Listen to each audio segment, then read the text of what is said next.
Hello everybody, welcome here to Prog Monster. My name is Murph. I am the host of this show, a show dedicated to progressive rock and other forms of rock music. I'm getting all these pop-ups on my screen while I'm trying to do this.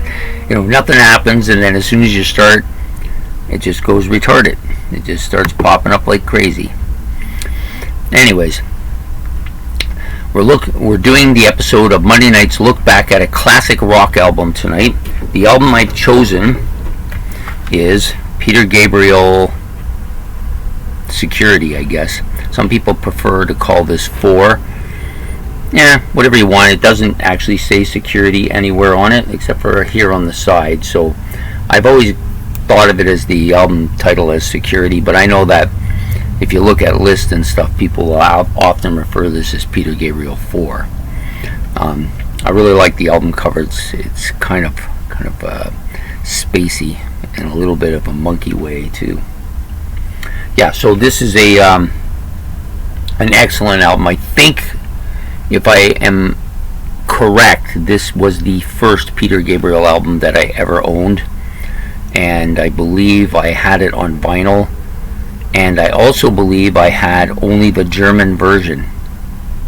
I don't know how that happened. I saw a German import.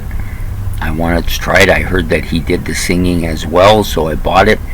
And actually, for the longest time, I only knew the songs in German. And then I bought the vinyl version of this album and grew to like it. But eventually, I bought it on cassette as well, and then I got it on CD, which I now have.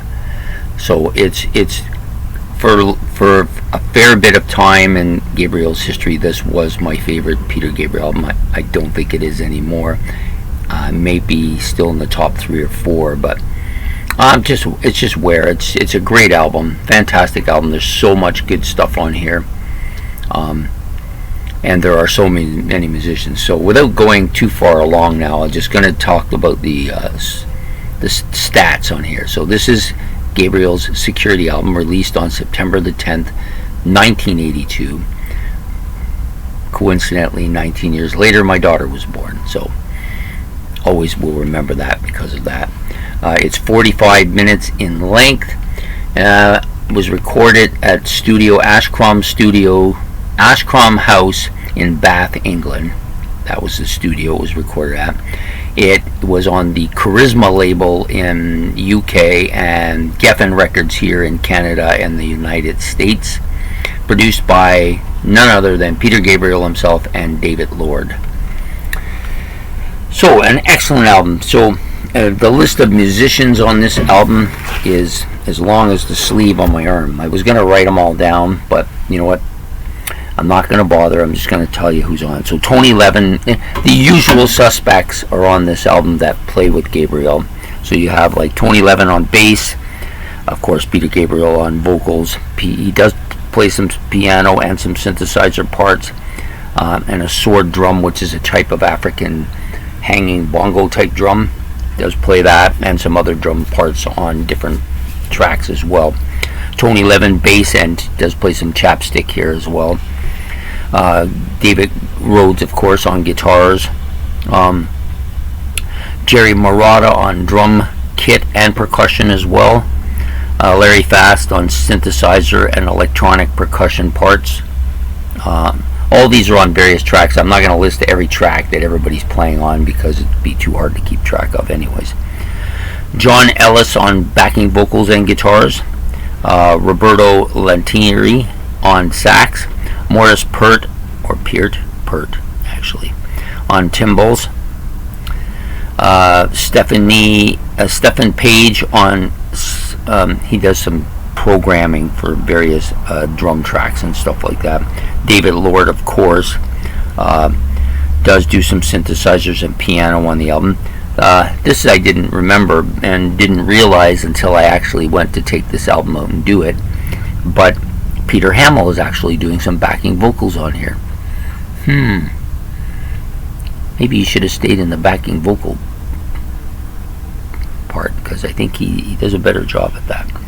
Joe Gabriel on backing vocals as well. And then you have the Ikami Dance Company, which does the Guyanan drums bunch of different types of drums, and Greg Follettini, who does some mastering here and there, and of course you have Malcolm Pointer, who does the album art. I don't know that he does this part, but I think he probably does it all. So it's a great album, one of my favorites. In the day when I got this, I played this a lot, especially the German version. I quite like the German version, and I don't have it anymore because my sister now has that. But so it has basically 8 tracks, and because it was originally done in vinyl, they're on 2 separate sides.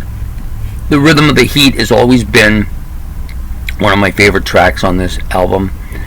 I love that melodic kind of pulsating, almost like a heartbeat. Trying to capture that feeling, I guess. San Jacinto, another absolutely amazing track. I like this version. I like the live version. On Peter Gabriel plays live quite a bit as well. It's just so. It's almost one of those meditation songs. I just love it. I think his vocals are great on this track as well. I Have the Touch, really catchy, upbeat, up tempo. Great song to sing. I've been playing this song forever. It was one of my favorites when I first started listening to this album. The Family and the Fishing Net, and there's one track on the album that I never really kind of warmed up to. Maybe in recent years a little more. It was the same with Family Snapshot on Gabriel 3. Both those tracks kind of are similar, and they're telling a story, but I never really quite warmed up to them. A little more in recent history. It's also the longest track on the album. Shock the Monkey, of course. That was the song that got me into Gabriel. That was my first Gabriel song. I love that song. I love his use of the drums on there. I love the synthetic sounds to it. I love his vocals are absolutely great. The video was fantastic. One of the first great videos in MTV. Yeah, just such a great tune. I still love it. It's still one of my favorite Gabriel songs. Lay Your Hands on Me, another great track, underrated track on this album. Wallflower, and it's probably the weakest track for me on the album. It's not really that memorable. I just, I listened to it and I thought, I remember, not really one of my great. Kiss of Life, of course, is I Have the Touch, is up tempo, really upbeat. Really like this song a lot. A song I like to sing a lot. Just super intense. So this album is a little bit more synthetic, of course, synthesizer driven, or if you want melodic sounding. Lots of those modern sounds. Well, at least modern sounds for this time, so it's dated. Really, it does have that dated feel to it because of that. But a very much a upbeat tempo kind of album. Much different than his first 3 albums. I think he was moving in that kind of direction on Gabriel 3. This realizes it, and then he just kind of moves past it and starts doing some different stuff. Because he was just experimenting with noises and stuff that you could do, and then when he moved on to So and the other albums, they were much more leveled off, not nearly as much of the stuff that was on here. Anyways, this is a great album. I hope you get a chance to listen to it. I would pull it out and listen to it right now, but I'm busy, so I can't. But it's a really good album. Maybe I'll put it on the stereo when I'm driving. I'm going to put it in the front seat so I don't forget it. So anyways, you have yourself a great day. Please like and subscribe. It's much appreciated. And we'll be back next Monday with another look back at a classic rock album. So have yourself a good one. Take care. Bye.